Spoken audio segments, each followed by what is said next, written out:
দেখো বন্ধুরা, দারুণ মজার মূলা শাক ভাজি রেডি। আর খেতে কিন্তু বন্ধুরা দুর্দান্ত হয়েছে। এরকম গরম গরম ভাত আর শীতের দিনের মূলা শাক খেতে কার না ভালো লাগে। আমার তো ভীষণ ভালো লাগে। দেখো যেরকম কালারটা আসছে, সবুজ সবুজ কালার, আর খেতে কিন্তু দারুণ ছিল। এখনও যদি এভাবে মূলা শাক কেউ না খেয়ে থাকো শীতের দিনে, একবার রেসিপিটা ফলো করে খেয়ে দেখতে পারো বন্ধুরা, খুবই মজা লাগে। নমস্কার বন্ধুরা, সবাই কেমন আছো? আমি পাপড়ি কিচেন থেকে বলছি। তোমাদের মাঝে নিয়ে আসলাম নতুন একটা রেসিপি। কে কে বন্ধুরা মূলা শাক পছন্দ করো? আমার তো ভীষণ পছন্দ। আজকে আমি মূলা শাক ভাজি করব। দেখো, টাটকা তাজা মূলা শাক নিয়ে আসছি বাজার থেকে। এখন এটা কেটে ধুয়ে পরিষ্কার করে নেব। আর এত সুন্দর শাকটা তা বলার মতো না। আর এইরকম যদি টাটকা শাক হয়, আর যদি সাথে থাকে গরম গরম ভাত, তাহলে জমে যাওয়ার মতন একটা রেসিপি। বন্ধুরা, তোমরা কে কে এভাবে মূলা শাক পছন্দ করো কমেন্টে জানাবে বন্ধুরা। দেখো বন্ধুরা, মূলা শাকটা কিন্তু আমি কেটে দিয়ে পরিষ্কার করে ভাপ দিয়ে নিয়েছি। আর এখন কিন্তু আমি এটা ভাজি করব। ভাজি করার জন্য আমার যেটা লাগবে, দেখো ভাজি করার জন্য এখানে দিয়ে দিচ্ছি ফোড়নে শুকনো মরিচ, আর দিয়ে দিচ্ছি পেঁয়াজ, রসুন, কাঁচা মরিচ। এখন এগুলো দিয়ে আমি সুন্দর করে নেড়ে চেড়ে নিচ্ছি, ভেজে নেব। আর পুরোটা কিন্তু আমি কাটা, ধোয়া, তারপরে ভাপ দেওয়া অফ ক্যামেরায় করে নিয়েছি বন্ধুরা। এখন আমি এখানে কিছুটা তেল দিয়ে পেঁয়াজ, রসুন, কাঁচামরিচ সব কিছু ভেজে নিলাম। তারপরে শাকটা দিয়ে সুন্দর করে ভেজে নেব। দেখো, এক পর্যায়ে কিন্তু আমার পেঁয়াজ, রসুন, কাঁচামরিচ, শুকনো মরিচ ভাজা হয়ে গেছে। মূলা শাকে তোমরা বন্ধুরা হলুদ খাও কিনা জানি না, আমার কাছে শাকে হলুদ দিলে খুব ভালো লাগে, তাই কিন্তু আমি সব শাকে হলুদ দিই।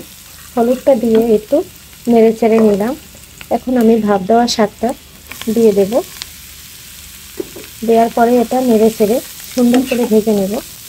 আর শাকটা কিন্তু অনেক সুন্দর, তো টাটকা ছিল বন্ধুরা, সেটা তো তোমাদের দেখিয়ে নিয়েছি।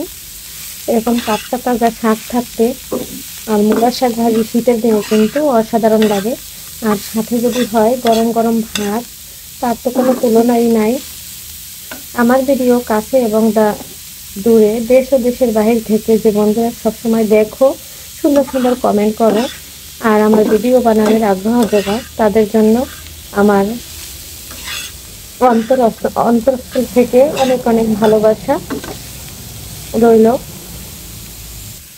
আমার মন থেকে তাদের জন্য অনেক অনেক আশীর্বাদ এবং দোয়া রইল। এভাবে তোমরা বন্ধুরা আমার পাশে সব সময় থাকবে। আর বন্ধুরা, একটা লাইক দিয়ে ভিডিওটা কন্টিনিউ করবে।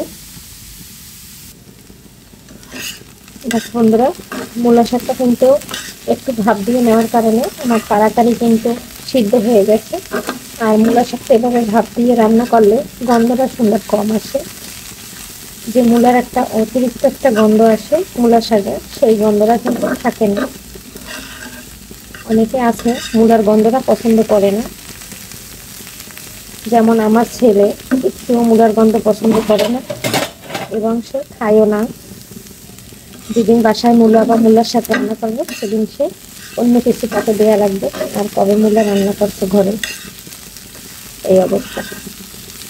বন্ধুরা, আমার ভিডিওর যদি কোনো অংশ ভালো লেগে থাকে, একটা লাইক দিয়ে বন্ধুরা পাশে থেকে যেতে পারো, কারণ তোমাদের একটা লাইকের কারণে আমি আরো 10 জনের কাছে পৌঁছাতে পারবো। বন্ধুরা, লাইক একটু দিলে ভালোই হয়। আর যে বন্ধুরা এখনো ভিডিও দেখো, সাবস্ক্রাইব করে নাও, যদি ভিডিওর কোনো অংশ ভালো লেগে থাকে তাহলে একটু সাবস্ক্রাইব করে পাশে থাকতে পারো। আর মূলা শাকটা কিন্তু আমি আরো একটু কড়া কড়া করে ভেজে নেব। এটা যত কড়া করে ভেজে নেব তত কিন্তু ভালো লাগবে খেতে। প্রায় হয়ে গেছে, একটু ধনেপাতা দিয়ে দিচ্ছি। এটা দিয়ে একটু নেড়ে ছেড়ে ভেজে নেব। আর এখন কিন্তু ভোর 5টা বাজে বন্ধুরা, আজান দিয়ে দিচ্ছে। কারণ আমি সবসময় ভোরেই রান্না করি, যেহেতু আমার বাসার সবাই গার্মেন্টসে চাকরি করে, তাই এই টাইমে রান্না করতে হয়। বন্ধুরা, শাকটা আমার ভাজা হয়ে গেছে। আজকের ভিডিও বন্ধুরা এখানেই শেষ করছি। পরবর্তীতে দেখা হবে নতুন কোনো ভিডিও নিয়ে। এ পর্যন্ত সবাই ভালো থাকবে, সুস্থ থাকবে। Bye bye, tata.